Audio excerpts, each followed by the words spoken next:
find it in your heart to care for someone, you will have succeeded. Maya Angelou. The Walking Dead, Season 1, Episode 4, Vatos.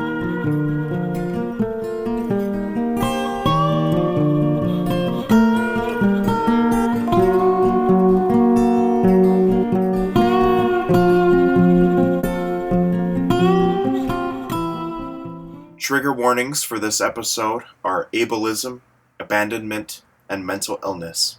Please stay safe and stay sane. Thanks for listening. Hello everyone and welcome back to Feed Don't Eat Your Brain. I'm Zachary Ballard. I am Josh deMie. And we are back. We have Josh deMie. He's one of my close friends that I know. We met down at USUE, down in Price, Utah, if you know where that is or what that is. But go ahead and introduce yourself, Josh. Hi guys, I'm Josh deMie. I'm one of Zach's friends. We met in college. Alternatively, we are also technically business partners. We have a small production company that we're trying to get off the ground. Yeah, it's called 14 Horsemen. I've mentioned it a few times in the show. What'd you think about the episode, Josh? I think that first season really soared, and this is one of those episodes where they took that chance and they just ran with it. Yeah, I think so too. The main theme I found in this episode is that disabled or sick people are often feared and stigmatized. I did some of my research, and 26% of adults in the USA have a disability, and 20.6% of adults in the USA have a mental illness. And we see this pop out a lot throughout the whole episode of people being scared, people not wanting to deal with others that have disabilities or mental illnesses. The first one we see is Jim. He goes crazy. He starts digging some holes up on the hill, and everyone's basically scared of him. Yeah, what do you think about that, Josh? So Jim is definitely one of those characters in this episode that just he freaked me out when it first shows him digging. And then as you go on and you understand why things are happening and why he's freaking out, especially that last shot of the episode, where he calls back to the dream that he had. It makes sense, but in that first moment, you're just watching this guy angrily dig, and he's digging what very much is graves, and you can obviously tell he's got 6 or 7 already dug by the time we see him the first time.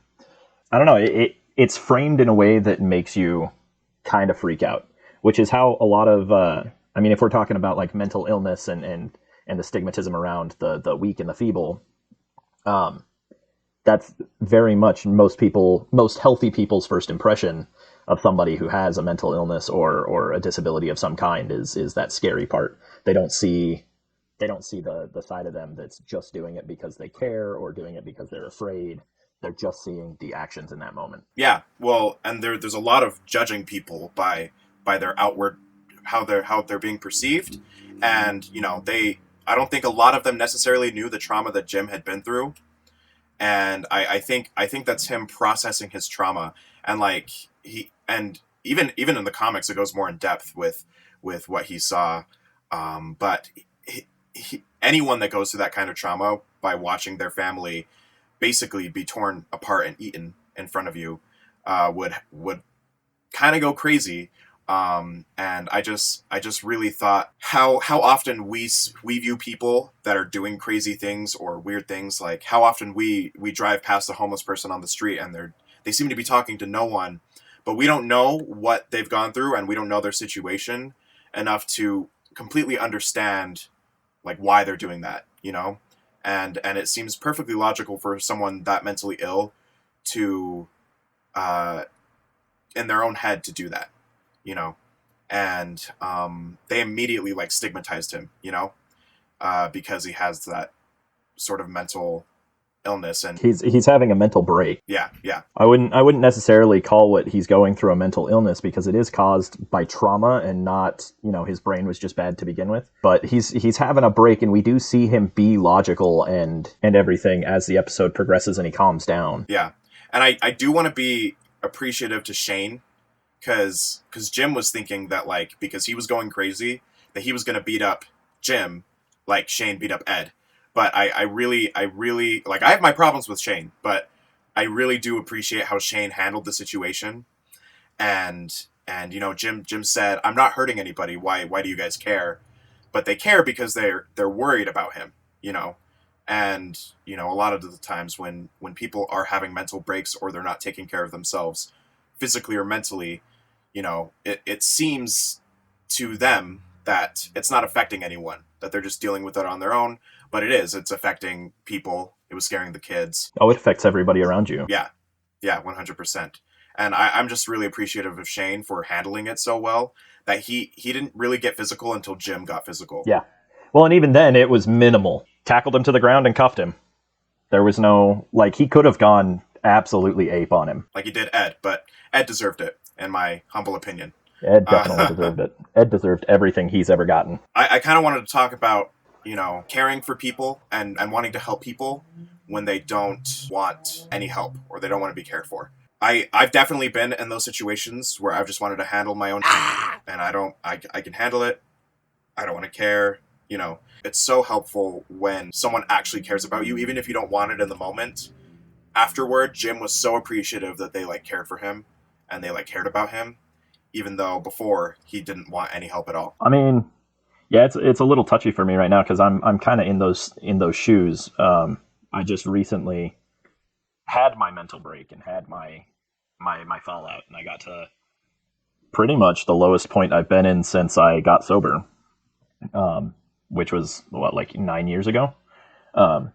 And over the last 8 months, I was digging myself deeper and deeper and deeper, and I didn't want anybody to help me. I just wanted to deal with it by myself. And then things kind of exploded, and I realized that I needed help. That I couldn't do it on my own. I was flailing. But because of how things exploded, my support system, they were still there. I knew that they weren't going to leave me, but I couldn't really ask them for the help that I needed. I had to go find it somewhere else because of some of the pain that I had caused and the things that I had done. So I'm it's a tough situation for me to kind of talk about everything, but yeah, I understand exactly where Jim is at in those moments. I get it. Yeah, and he's physically digging himself a hole and mentally digging himself a hole. It's all a metaphor. Yeah, well, and he's literally pushing everybody away in that moment. He doesn't want anybody near him. That's very true to how things feel in moments like that.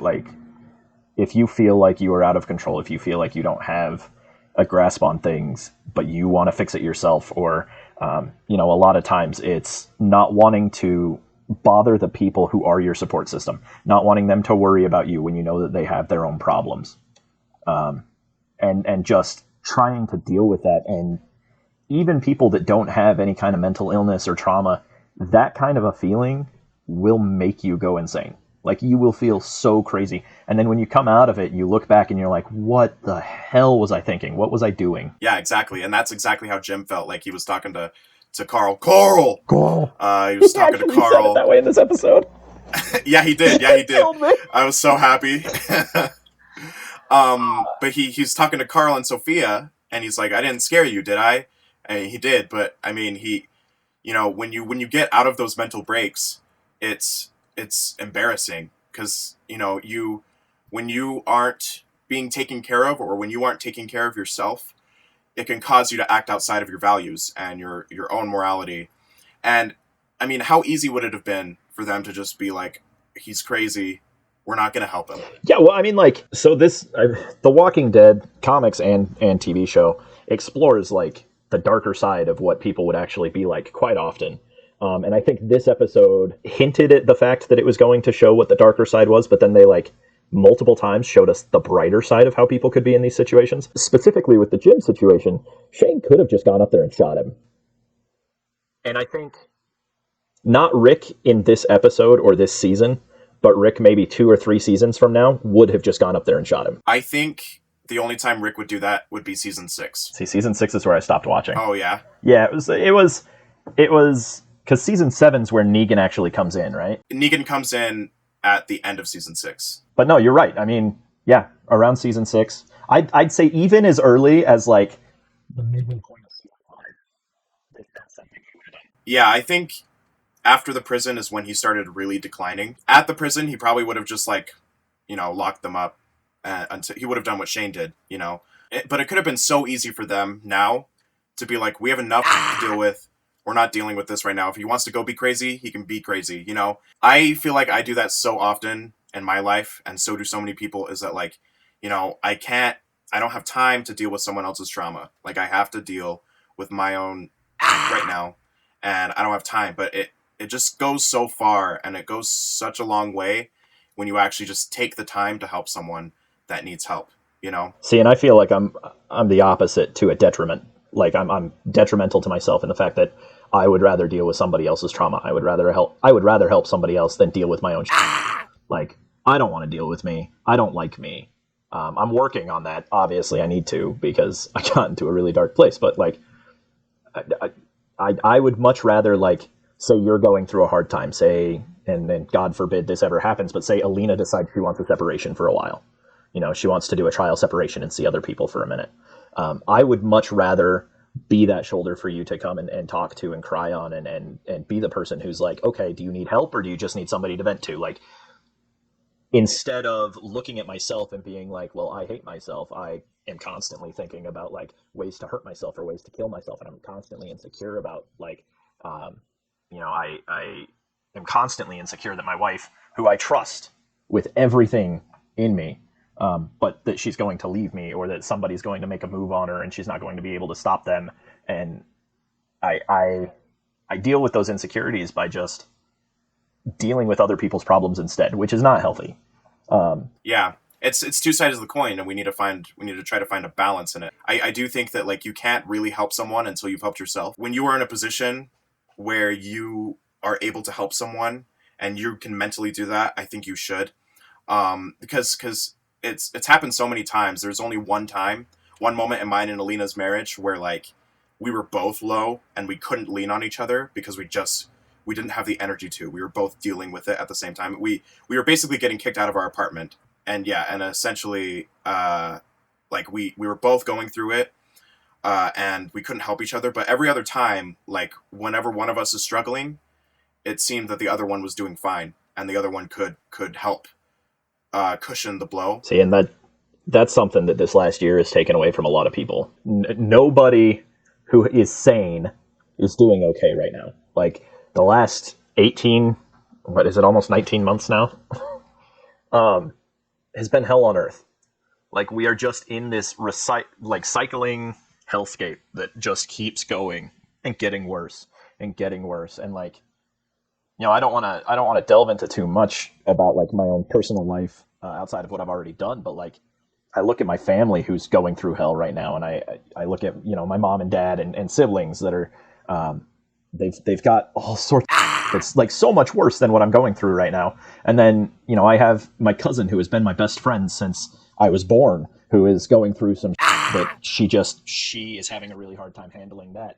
And none of us can use each other as a true support because we're all going through such terrible right now. Like I can't reach out to my mom and tell her about my problems and expect her to just support me because she is going through like one of my biggest fears. Like she is having to move suddenly because their house got sold out from under them. And every time I talk to her, it doesn't matter, you know, if it's a good thing or a bad thing, it always comes back to like our problems. And it's really hard to try and help somebody when you're trying to help yourself, but neither of you can lean on each other. So like, this last year's been rough just for everybody all around. Yeah. And that's kind of the world that they're living in. You know, it's so hard to help people when like you need help, you know, but the only people that can help refuse to help, you know?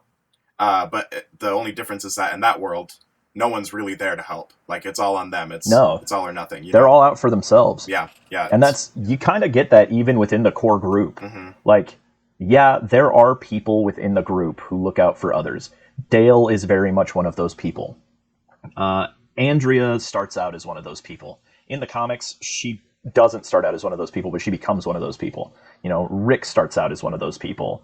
But I mean, and the further you watch and the longer it goes on, you see the cynicism kick in, and you see the fact that none of them can actually rely on anybody just start to take its toll. Um, yeah, The Walking Dead, when you're talking about like social interactions between people, it's just fascinating. Well, The Walking Dead is a reflection on us as a society. We can always relate to what they're going through, even though we're not in a zombie apocalypse. But I mean, there's a global pandemic. Man, I'm related to people who would definitely hide a zombie bite. They're, against doing anything to help out the other people. They just care about themselves, and that's it. And it bothers me so much that I get to be like, yeah, they're my blood relatives. I don't claim them. I don't claim any of them. I'm very much, you build your family. You don't get stuck with a family. Yeah, I agree with that. I really do believe, like, if your blood relatives are abusive or just are toxic for you, that you do not have any obligation to have them in your life. It really just comes down to, just helping each other out. Like, honestly, if every single person helped every single person out, we would be a much better society. But we honestly live in a very selfish society right now. Hold on. What you just described is socialism. What? How dare you? Oh no. Am I a commie? Not communism, socialism. There is a difference. Yeah. Alexandria later on is socialism. And they're the freaking good guys, Yeah. You mentioned Shane in season 2 and how big of a bag of dicks he becomes. Watching it again, Shane becomes that way because he's not dealing with his problems. He is only dealing with other people's problems. And so I don't know, maybe that's why I like Shane so much. Like I'm definitely more of a Rick Grimes fan than a Shane fan. But if Rick was taken out of the equation, Shane would be my favorite. I love to hate him too. Like his death scene is probably one of the best scenes in the entire series. That and the season 7 opener. I had that thought as we were talking, and I was like, that's why Shane becomes so terrible. He is so worried about making sure Laurie's okay, making sure Carl's okay, making sure Rick is okay even. Like, he begins to resent the people that he's taking care of because he's not taking care of himself, and so he's reflecting in on himself, being like, well, none of them are helping me. But, like, all he had to do was take 5 seconds to be like, okay, this is what's going on in my head, and any one of them would have stepped up for him. It's so fascinating because we have to help ourselves. We have to take care of ourselves, And if we don't, we will be a detriment to everyone around us, And on the same line, we also, if we're doing good, if helping other people arises, then it's our responsibility as members in a society to help out. I did want to mention something. I have conflicting feelings about this because, so a little bit of backstory, I'm going to get a little bit personal. So my dad, he spiraled into a pretty big depression about 3 years ago, 3.5 years ago, and there was a time where he had to be hospitalized because he was having suicidal and harmful thoughts, and it was really hard for me because I mean, I drove up to the hospital and I saw him, and the man I saw wasn't my dad because and he's always battled with depression, and I think this has been his worst dive yet. But anyway, I saw him in there, and he mentally didn't think that he had to be in there, and we were all like, "Dad, you're not doing good. You're not okay. Like, you need to be in here until you get at least functional, And it was, and I left that room after I talked to him, and I just sobbed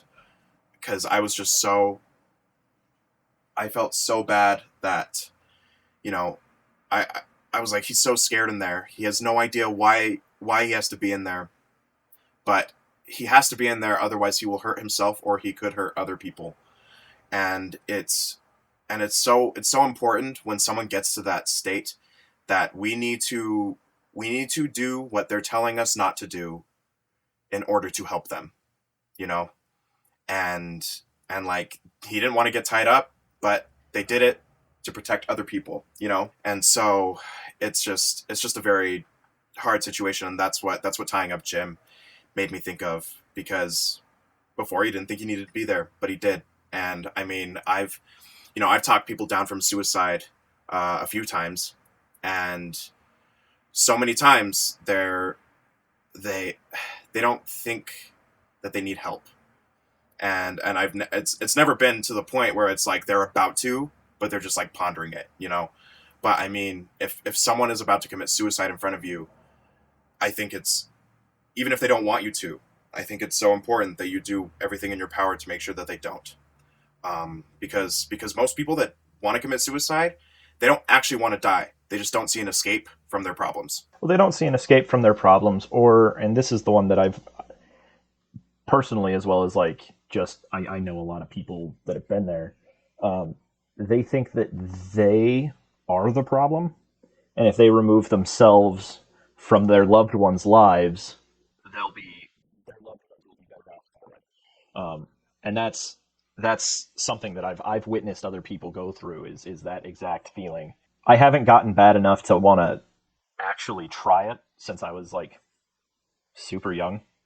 Um, but I've been in that headspace, and I've lived in that headspace for, years at a time, where it's just a regular basis of being like, it would just be better for everybody if I wasn't here, and then thinking, no, because they do actually love me.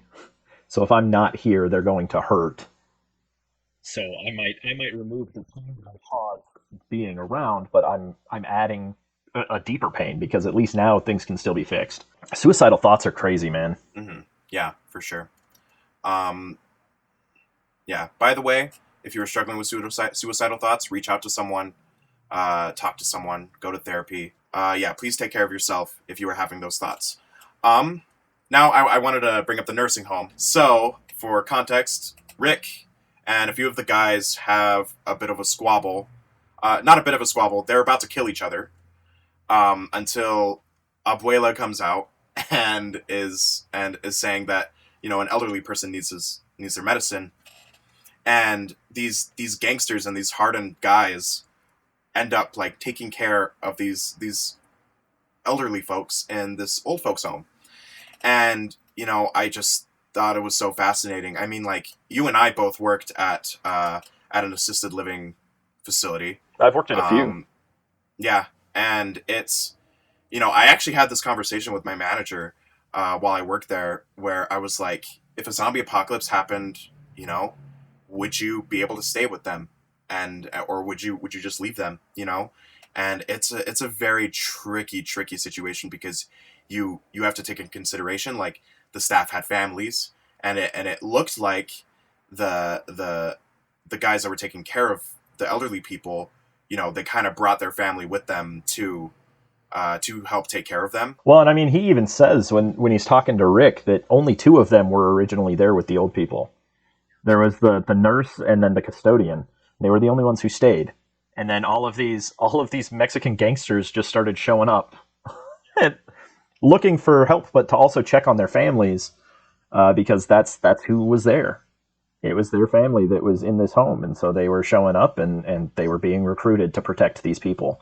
And they made this little stronghold. I loved the introduction of the fact that the Vatos weren't bad. The moment that Abuela comes out, because Rick is ready to kill. I forget. Yeah, dude. He's like Guillermo. Yeah, Guillermo. He is ready to murder this guy. Like, just 100%, he is itching to pull that trigger. They're locked and loaded. Yeah, every single one of them. He's got his finger wrapped around the trigger. He is ready to pull. And then you just hear Abuela in the back calling for Philip, and he instantly changes. It's not like he doesn't put his gun down right away. He slowly puts his gun down, but you see his face just completely change the second he hears that there's an older woman there. And then he realizes what's happening, and he's like, oh shit, I just almost killed these people that really, they're needed. Yeah. And Daryl's like, get that old lady out of the line of fire. Like, no, once she entered, battling was done, and I think that's really cool, because we do have a responsibility to take care of the weaker of us, and even if they slow us down, it's our responsibility to help people that can't help themselves. You know, I can get in the shoes of the people that left because they were probably going and searching for their families. I loved this episode because it shows the shining light of what humanity can be. These people could be lost, they could be hollowed out, they could be without any humanity left in them, but they're not. They're there, they're protecting their loved ones, they're fighting to protect the weaker people. They're letting the weaker people set the pace. They can't take them out of the city, so they have made a sanctuary within the city. And we judged them immediately, and so did Rick and Daryl and Glenn and T Dog. Like, they judged them immediately. They're like, these guys are hardened, and I mean, they put on this hardened facade of so that they could get what they wanted, you know, and that's what we all do. We put on this hardened facade to protect us, but like then we see, you know, the soft side of both groups, you know, and it's just so cool that like it really showed that no one is all good and no one is all bad. Like, we're all a mix, and they were both justified in their thinking, and that I have to protect my own, you know. And I just thought it was cool. One last thing about this topic that I wanted to bring up is that Merle made himself disabled in order to survive, and that will make it harder for him to survive in the future because he's disabled. And I just think that's interesting. Like, the more, you know, I guess, quote unquote, pieces we cut off of ourselves in order to have us cope or to survive can make it harder for us to survive in the future. Yeah, no, that is something we all do. Whether it's like you're in a bad relationship, you have to hollow yourself out a little bit so you can get through the breakup that's going to come, because you're going to end up burnt in that breakup. You know, you're an open wound when you realize that you have to leave this relationship, but the Carterizing is going to be losing a lot of people. You know, I think we have to do it when we lose a loved one. You know, a lot of times, a brother, a mother, a grandfather dies, and you have to kill a part of yourself so that you can survive that. And it makes it way harder later on. Like, going back to the relationship thing, say you're in a rotten, abusive relationship. You know, he or she is just absolutely toxic, gaslights you all the time, physically abuses you, has, you know, raped you, molested you, done all sorts of different things to you. You realize you need to get out. You kill that part of yourself that wants to stay. And you lose trust in people. You become a little more cynical. And so the next time you find a person, it's that much harder to open up to that person. And then say you're unlucky enough to go through a very similar situation again, and you have to kill off another part of yourself. And the next time you find a person, you're even more cynical. You've got walls up. You've got, you know, sentries standing on those walls ready to shoot down anything that might try and approach. You know, it's a hard thing. And then, like, okay, your grandfather, who you were super close with your entire life, who was your biggest role model, died. And you don't know if you're going to survive that, because you just watched the man who is everything you had ever wanted to be perish. And so you have to find in yourself like a way to go on. And sometimes that means kind of severing this tie so that, like getting a root canal, you got to pull out the decay and the sadness and the hurt, and move forward. But then, you know, that is just going to be an empty space that is never going to be filled again. So going forward, you have this empty space, and you're constantly wanting to fill it, and it leads you down some rocky roads. Mm-hmm. Yeah. For instance, a personal experience in my life is all throughout high school, I went through heartbreak after heartbreak after heartbreak. It was just constant, right? And then finally, like, one of my last ones, before I met Alina, like, she cheated on me.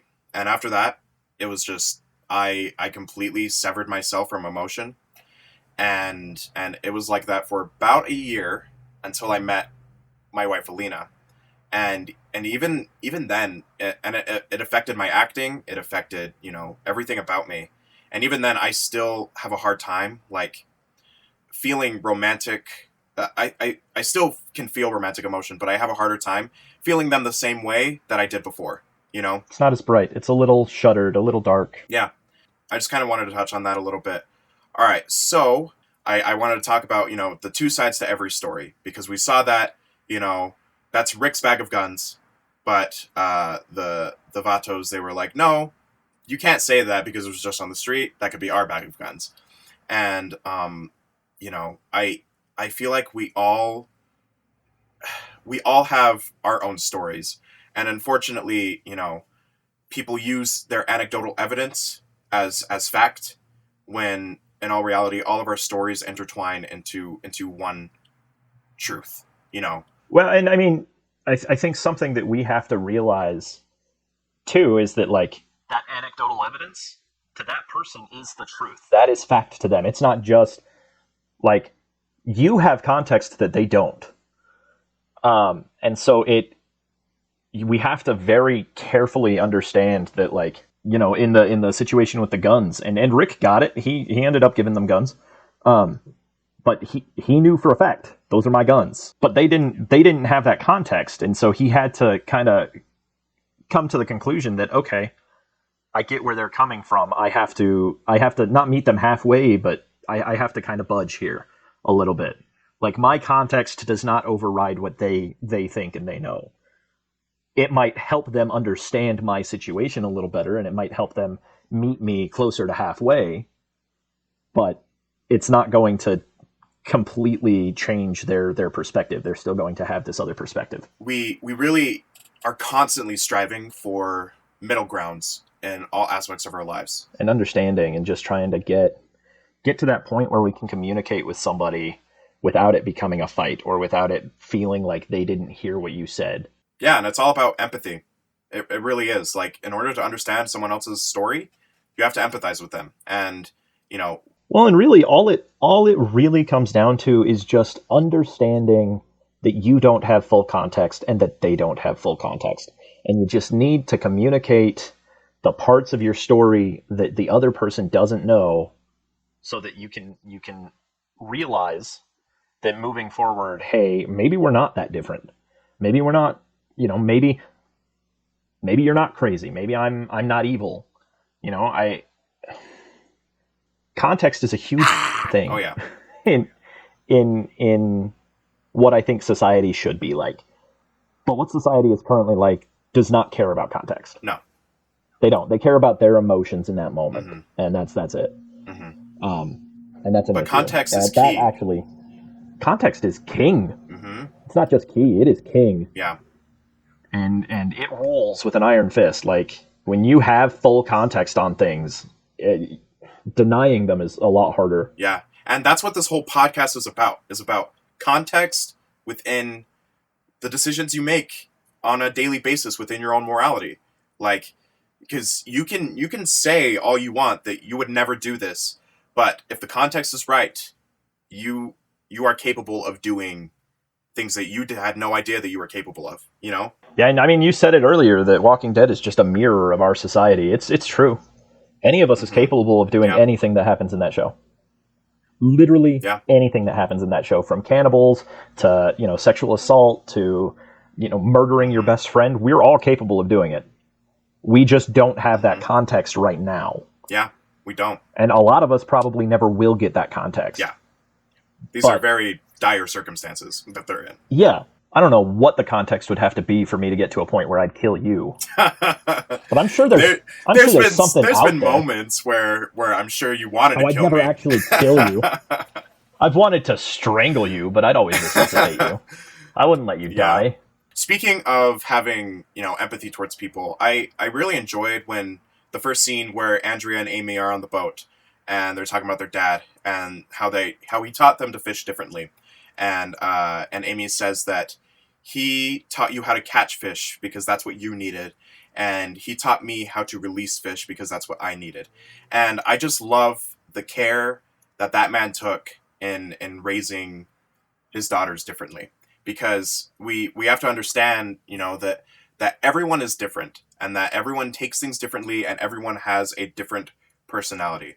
And it's so important that, like, what you do and say or react to things in front of other people may not be the most appropriate way to do that in front of some other people, because they have different personalities than you do. And that scene really did set up the entire episode. The whole episode, everything that happens in the episode, except for the attack at the end, which has nothing to do with, like, understanding each other. Andrea and her sister realizing that the other person knew a different side of their father sets up Rick and the Vatos. It sets up the revelation that Jim is going through trauma. It sets everything up so that as we go through the episode, we're expecting subconsciously to be given information that makes what's happening make a little bit more sense. I hadn't thought of that when I was watching it. You brought it up and I was like, holy yeah. Once you truly understand someone is when you can actually help them and know how to help them, And it's we're some juicy stuff happening. I wanted to bring up usefulness in the apocalypse because Glenn mentions that he was a pizza delivery guy. And that's how he knows what streets to take. He knows the routes. Obviously there's some positions or there's some qualities that can be deemed more useful, especially at the beginning of the apocalypse. But I really think that everyone would have something to bring to the table, whether it's within their personality, whether it was their profession, whether it was... I'll tell you right now that is wrong. I would be utterly useless in the apocalypse. Oh, really? I would be useless. I like to think that I would be the dude who's like the reluctant leader, right? But nobody listens to me. I listen to you, I just Josh. do things. I just do things and then hope that people listen to what I said might be the better opportunity. And then if things work out, I'm like, hell yeah, I was really good. But more often than not, things don't work out. And I'm like, their opinion was better than mine. And it shows. They should have done their thing, not mine. I think you're being too hard on yourself. I really do. Because Josh, I think that you have such a strong moral compass. I think you'd be like a Dale. A Dale?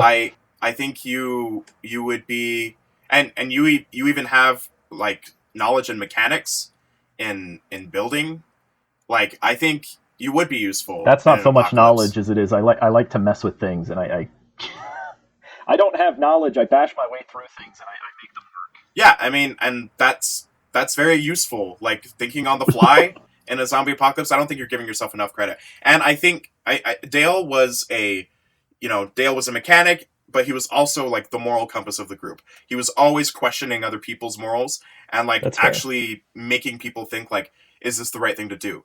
Because Dale knew that the minute we give up our morality, our society is over. And that's all he wanted, was for society to just come back. Yeah, I think you would be useful, Josh.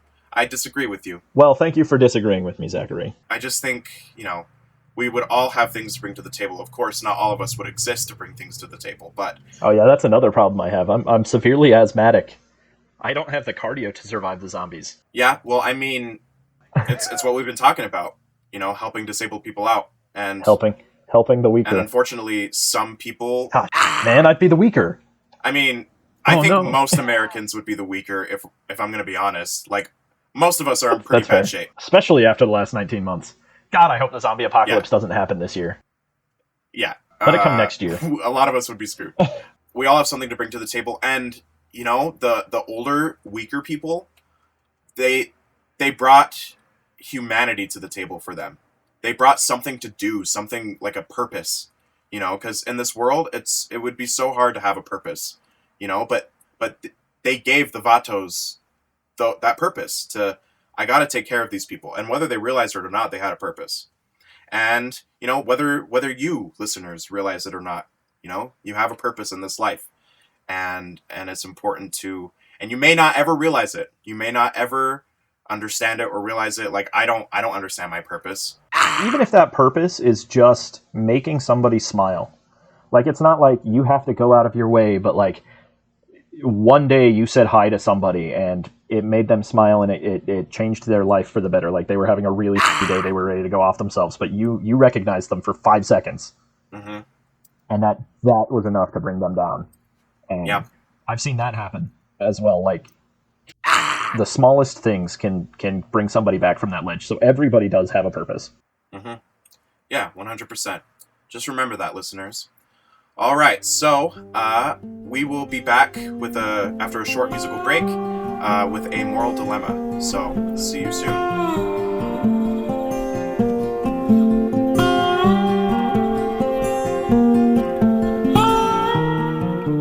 And we are back. So, Josh, here's Yes. your moral dilemma. So you are a doctor, and you have some elderly patients, and you have this very old, very sick patient who is honestly on their last legs. They could die any minute. Um, it's still a wonder that they are still alive. Uh, and one day you come in and you're giving medicine to them, and they tell you to add more medicine than they need. They want you to overdose them, essentially. Euthanize Uh, them. Medical assisted suicide, because they're just so depressed. They feel like their life means nothing anymore, and they're just bedridden. They can't do anything. What do you say to them? What do you do? Where's the family in all this? I guess that depends. Context, let's say they have a few family members. They show up sometimes. Sometimes they don't show up. It's sort of middle ground family. Well, see, they have family, period. So no euthanization yet. I would want to get family approval. Not like call up the family and be like, hey, your loved one wants to kill themselves. Can I do this? But like, I would suggest to this person that that's a discussion they need to have with their family first. That I'm not the person who can just do that. That I'm willing to do it if everybody that would be affected is okay with it.